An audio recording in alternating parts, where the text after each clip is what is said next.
Welcome to Kabbalah Daily, where ancient wisdom meets modern life. My name is Eli Bennett, and in today's episode, The Illusion of Control, Why Letting Go Reveals More. We live in a culture that worships control. We celebrate the person who can manage every detail, plan every move, anticipate every outcome. We admire the entrepreneur who controls the market, the athlete who controls the game, the leader who controls the narrative. It's the invisible currency of modern life. If you have control, you have power. Or at least, that's what we tell ourselves. From the moment we wake up, we begin the daily ritual of trying to control our little corner of reality. We set alarms, we write lists, we check emails before breakfast to make sure nothing gets away from us. We control our diet, our schedules, our children's schedules, our inboxes, our social media feeds, and beneath it all, there's this unspoken belief. If I can just hold it all together, nothing bad will happen. If I can just anticipate every possibility, I'll be safe. If I can keep my hands on the wheel, I'll get where I want to go. But then life happens. The traffic jam, the sudden illness, the lost client, the storm that cancels the flight, the friend who stops returning calls, the market that shifts overnight. And in that moment, we realize something both humbling and terrifying. We are not nearly as in control as we thought. Kabbalah has a word for this. It calls it an illusion, not because your efforts are meaningless, far from it, but because control, as we usually define it, is an ego construct. It's the vessel's attempt to manipulate the flow of light instead of aligning with it. And here's the part that's hard to swallow.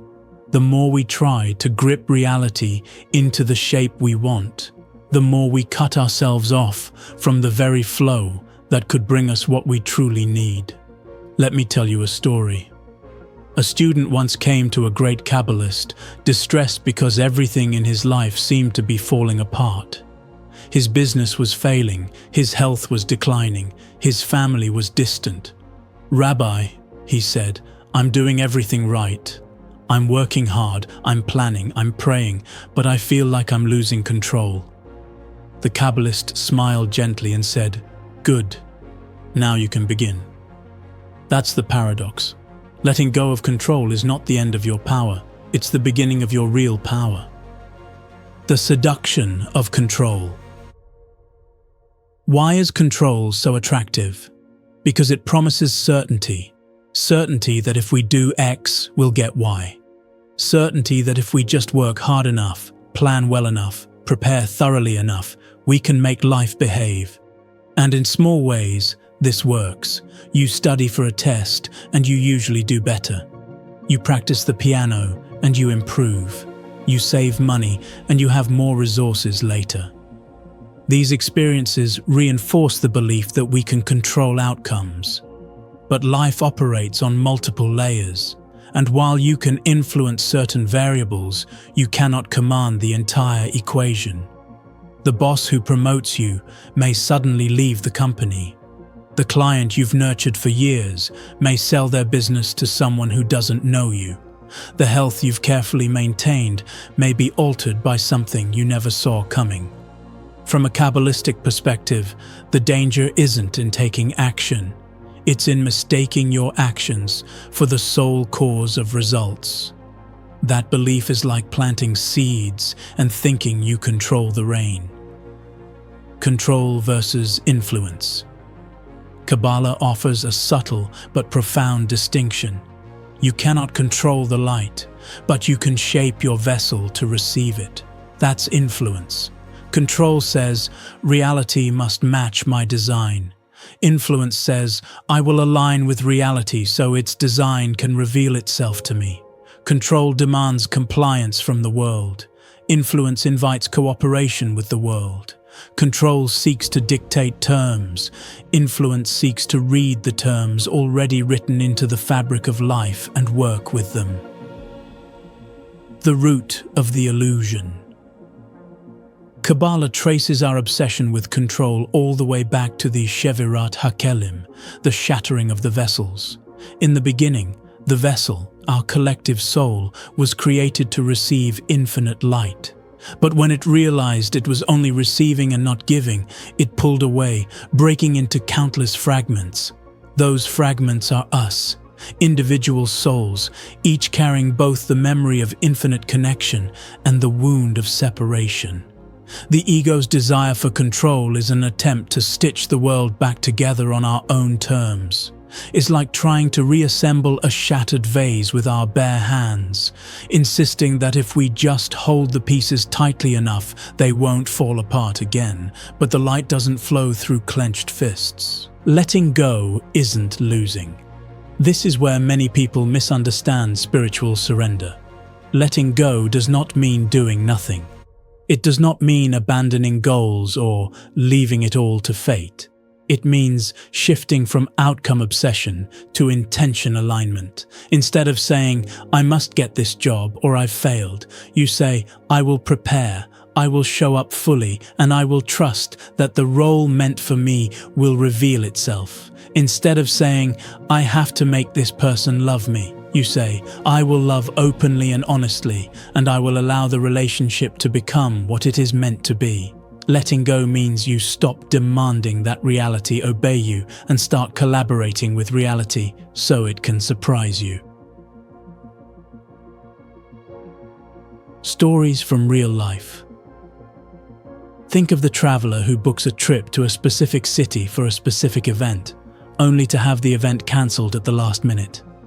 At first, it feels like a disaster, but then they wander the streets, meet someone who changes their life, or stumble into a small cafe where a conversation sparks a new business idea. Had they clung to the idea that the trip was ruined because it didn't go as planned, they might have missed the actual gift it was offering. Or think of the artist who spends months perfecting a gallery show, only to have the venue close. Instead of forcing the show into another space immediately, they wait, and 6 months later they're invited to exhibit in a far more prestigious gallery, reaching an audience they never imagined. In each case, control would have demanded immediate correction to the wrong outcome. Letting go allowed a better outcome to emerge. Practices for letting go. Here's where Kabbalah gets practical. To move from control to influence, you can train yourself in micro moments of release. Pause before reacting. When plans shift, take a breath before scrambling to fix them. Ask, "What's the light showing me here?" Check your intention. Is your action driven by fear of losing control or by alignment with your highest values? Experiment with trust.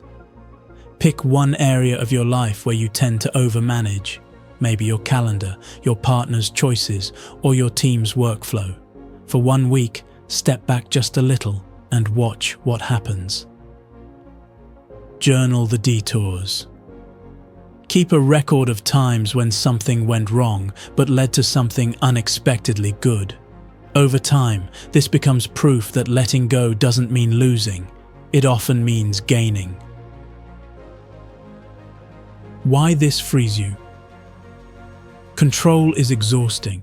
It eats up mental bandwidth, emotional energy, and even physical health. It keeps you in a constant state of scanning for threats and adjusting for variables. Letting go frees that energy for presence, creativity, and connection.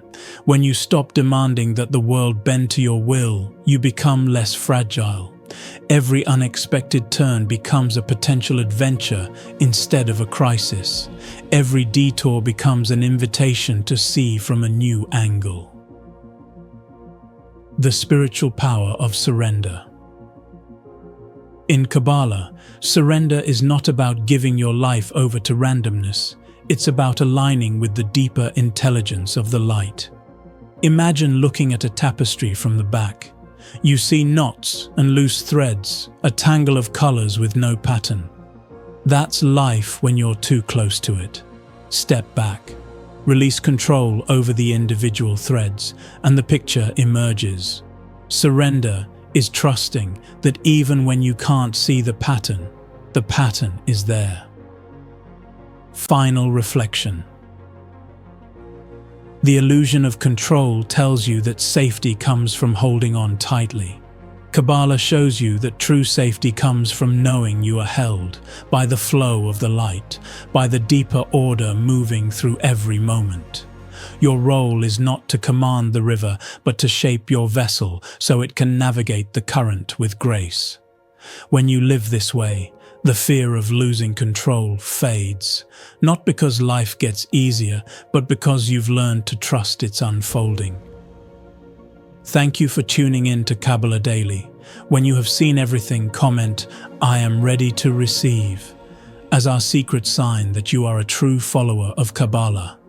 If this sparked something in you, subscribe and like for more weekly insights. Share this with someone who's ready to look deeper.